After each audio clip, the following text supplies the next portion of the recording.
আজ 13ই জুন শুক্রবার। আগামীকাল থেকে উইকেন্ডের শুরু, তাই আজ আমি চলে এলাম আমার রান্নাঘরে। আজ সন্ধ্যার টিফিনে একটু ড্রাই চিলি চিকেন বানাবো। তো প্রথমে আমি চিকেনটা ম্যারিনেট করে নেব। আসলে পরের সপ্তাহে আমরা বাড়ি যাব, আর এদিকে ফ্রিজেও অল্প কিছুটা চিকেনের সলিড পিস আনা ছিল। তাই ভাবলাম আজই কিছু একটা বানিয়ে ফেলি, কারণ পরে আর বানানোর সময় পাবো কিনা বলা মুশকিল। যাই হোক, চিকেনের মধ্যে সব মশলা আর ডিম ফাটিয়ে দিয়েছি। এবার একটু কর্নফ্লাওয়ার আর ময়দা দিয়ে সব কিছু ভালো করে মেখে এটাকে 10 থেকে 15 মিনিট মতো রেখে দেব।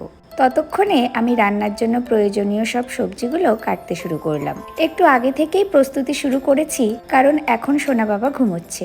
এখন তো ওর সুবিধা মতনই আমাদের কাজ করতে হয়। এই যে মোটামুটি সব কাটাকুটি কমপ্লিট। এবার শুধু পেঁয়াজটার খোসাগুলো একটা একটা করে ছাড়িয়ে নিচ্ছি। তারপর কড়াইতে তেল গরম করে একে একে পকোড়াগুলো ভাজতে দিলাম। আর অন্যদিকে আমি একটা বাটিতে tomato sauce, soya sauce, green chilli sauce আর সামান্য একটু জল দিয়ে সসের একটা মিক্সচার রেডি করে নিলাম।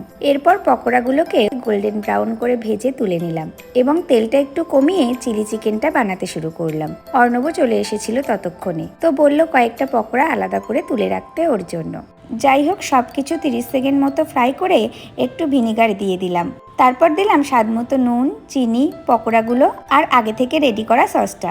তারপর মোটামুটি 5 থেকে 7 মিনিট ফুটিয়ে রেডি করে নিলাম আজকের সন্ধ্যার টিফিন।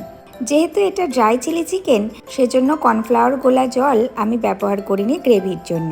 যাই হোক, অর্ণবকে দিলাম, তারপর আমিও খেলাম এবং এই খাওয়া দাওয়ার মধ্যে দিয়ে কাটালাম আজকের সন্ধ্যাটা। খেতে কিন্তু খুবই ভালো হয়েছিল চিলি চিকেনটা।